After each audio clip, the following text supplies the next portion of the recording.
நான் வந்து இப்போது முருங்கைக்காய் அரைச்சி ஊற்றின குழம்பு வைக்க போகிறேன். அந்த பாருங்கள், முருங்கைக்காய் ஒரு கப் எடுத்து வச்சுருக்கேன். இது வந்து பருப்புலாம் வறுத்து அரைச்சி போட்டு வைக்கிற குழம்பு. இது நான் உங்களுக்கு எப்படி வைக்கிறதுன்னு சொல்ல போகிறேன். வானல் வச்சுருக்கேன். வானலில் சும்மா ஒரு அரை ஸ்பூன் எண்ணெய் விட்டுருக்கேன். அரை ஸ்பூன் எண்ணெயில் நம்ம ஒரு 4-5 பேர் சாப்பிட்ற மாதிரி துவரம் பருப்பு ஒரு 2 ஸ்பூன், நல்லா கோபுரமாக 2 ஸ்பூன் எடுத்திருக்கேன். அதை போட்டுக்கணும். ஒரே ஒரு லவங்கப்பூ ஒன்றே ஒன்று. அதுக்கு இந்த அரைச்சி ஊற்றின குழம்புக்கு தேவையான அளவு காரம் ஃபுல்லுமே இந்த மிளகா தான். இந்த மிளகா போட்டுக்கணும். மிளகா, பெருங்காயம், இது மாதிரி சின்ன சின்ன பீஸாக ஒரு 2 பீஸ் பெருங்காயம். அப்புறம் வந்து தனியாத்தூள் போட்டுக்கணும். தனியாத்தூள் கிடையாது, அதனால முழு தனியாவே இந்த பாருங்கள், அந்த மாதிரி தனியா பருப்பில் பாதி போட்டுக்கணும். நம்ம இதை வந்து நல்லா வறுத்துடணும். வறுத்து இதில் தேங்காய் கொஞ்சமாக போட்டு அரைச்சி வச்சுக்கணும். நம்ம அரைச்சி வச்சுட்டு அப்புறமா தான் நம்ம வேறு ஒரு பாத்திரத்தில் தாளித்து ரெடி காயெல்லாம் போட்டு வேக வச்சுட்டு அப்புறம் ரெடி பண்ணிக்கிறது. இதுக்கு வந்து ஃபார் த டேஸ்ட்டுக்காக ஒரு 4 மிளகு போடுறேன் நான். ஒரு 4 மிளகு, ஜீரகம் ஒரு 4, அவ்வளோதான். இது வறுபட்டதும் எடுத்து போட்டு அரைச்சிடணும். நான் வந்து குழம்பு வைக்கிறதுக்காக ஒரு பாத்திரம் வச்சுருக்கேன்.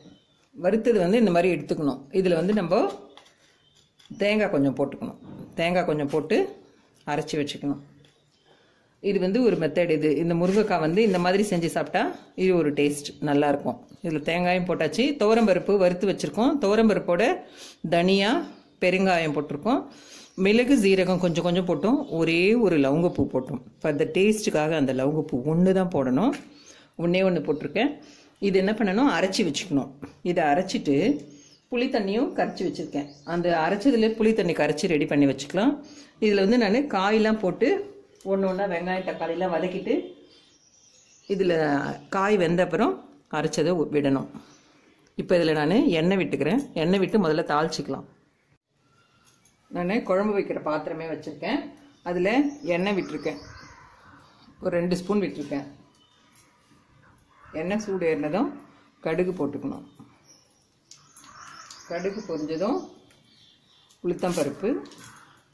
நான் வந்து இதுக்கு மிளகா வந்து அதிலே போட்டதால இதில் போடலை. கொஞ்சமாக வெந்தயம். எல்லா குழம்புக்குமே நாங்கள் 4 வெந்தயம் போட்டுறது பழக்கம். அதே தான். கருவேப்பிலை. நான் வந்து இதுக்கு சின்ன வெங்காயம் கட் பண்ணி வச்சுருக்கேன். சின்ன வெங்காயம் சின்ன சின்னதாக இருக்கிறதால அப்படியே முழுசாகவே போட்டிருக்கேன் நான். இந்த மாதிரி போட்டு செஞ்சால் ரொம்ப நல்லா டேஸ்ட்டாக இருக்கும். இதிலே போட்டுக்கலாம். சின்ன வெங்காயம், பூண்டு ஒரு 10 பல்லு பூண்டு. இது ரெண்டும் நல்லா வதக்கிடணும். நம்ம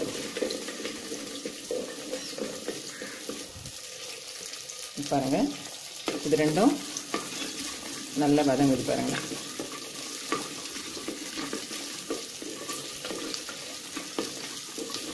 எப்பயுமே இந்த மாதிரி கிராமத்து சமையல்ன்றதில் இந்த மாதிரி அடுப்பில், மண் பாத்திரத்தில் இந்த மாதிரி காரக்குழம்பு, அரைச்சி ஊற்றின குழம்பு, பருப்பு குழம்பு எல்லாமே இதில் ஒரு தனி டேஸ்ட்டு.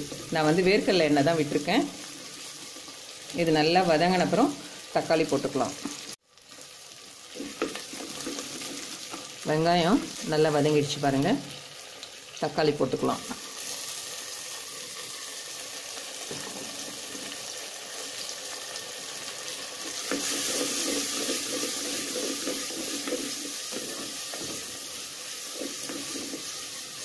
தக்காளி நல்லா வதங்கணும். வதங்கின அப்புறம் முருங்கைக்காய் போட்டுக்கலாம்.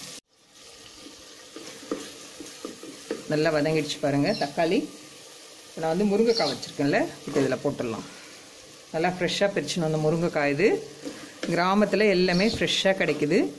வெங்காயம் கூட எங்கள் நிலத்துலேயே இருந்தது தான். வெங்காயம், தக்காளி, முருங்கைக்காய் எல்லாம். இது வந்து அரைச்சி ஊற்றின குழம்புன்னு சொல்லுவோம். இது ரொம்ப நல்லா டேஸ்ட்டாக இருக்கும். நீங்கள் ஒரு டைம் ட்ரை பண்ணிங்கன்னா இது அடிக்கடி செய்வீங்க. ஈஸியான மெத்தட் இது. குழம்பும் சட்டுன்னு ரெடி ஆகிடும். பருப்பு வறுத்து அரைச்சி விட்டோம்னா சரியாக போச்சு. மஞ்சத்தூள் போட்டேன் நான். இந்த குழம்புக்கு தேவையான அளவு மஞ்சத்தூள் போட்டாச்சு. போட்டுட்டு தண்ணி விட்டுருங்க. இந்த காய் கொஞ்சம் வேகணும்.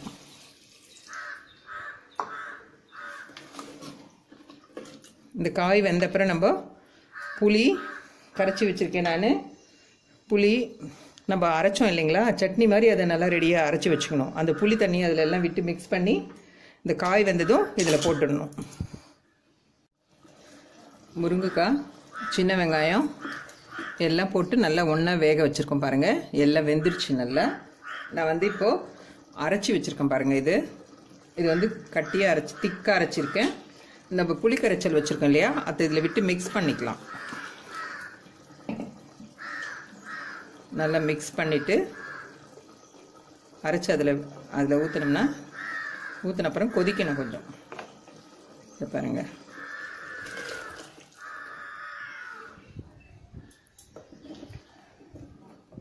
இந்த புளி கரைச்சலை இதிலே விட்டுடலாம். ஒரு லெமன் சைஸுக்கு கரைச்சி வச்சேன் நான்.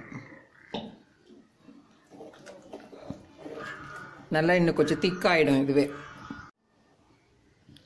இன்னும் கொஞ்சம் இந்த பாத்திரத்தில் இருக்கிறதெல்லாம் அப்படி கழுவி ஊற்றிக்கலாம்.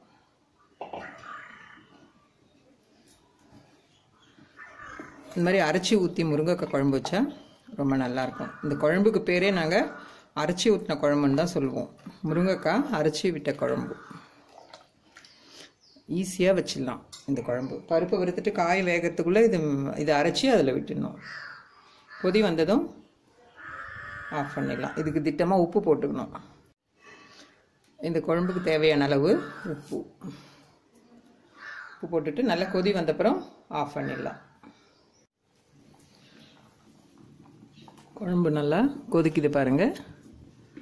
ரொம்ப நல்ல டேஸ்ட்டாக இருக்கும் இந்த குழம்பு. நீங்களும் இந்த மாதிரி ட்ரை பண்ணி பாருங்கள். முருங்கைக்காய் அரைச்சி ஊற்றின குழம்பு இதோட பேரே அதான் நாங்கள் சொல்லுவோம். முருங்கைக்காய் அரைச்சி ஊற்றின குழம்பு. கொதிக்கும் போதே ரொம்ப நல்லா வாசனையாக இருக்குது பாருங்கள். அந்த மசாலா வந்து ஒரே ஒரு லவங்கப்பூ வச்சது வந்து அது வச்ச மாதிரியும் தெரியாது. அந்த வாசனை ஒரு வித்தியாசமாக நல்லாயிருக்கும். லவங்கப்பூ வாசனையும் வராது, குழம்பே ஒரு வாசனையாக இருக்கும். நீங்களும் இதே மாதிரி ட்ரை பண்ணி பாருங்கள். ரொம்ப ஈஸியான மெத்தடில் சட்டுன்னு செஞ்சிடலாம் இந்த குழம்பு. நிறைய பேர் வந்தால் கூட கொஞ்சம் பருப்பு நிறைய போட்டு, காய் வெங்காயம்லாம் கொஞ்சம் நிறைய போட்டு செஞ்சோம்னா சட்டுன்னு ரெடி ஆகிடும் இந்த குழம்பு. நீங்களும் இந்த மாதிரி ட்ரை பண்ணி பாருங்கள். முருங்கைக்காய் அரைச்சி விட்ட குழம்பு ரெடி.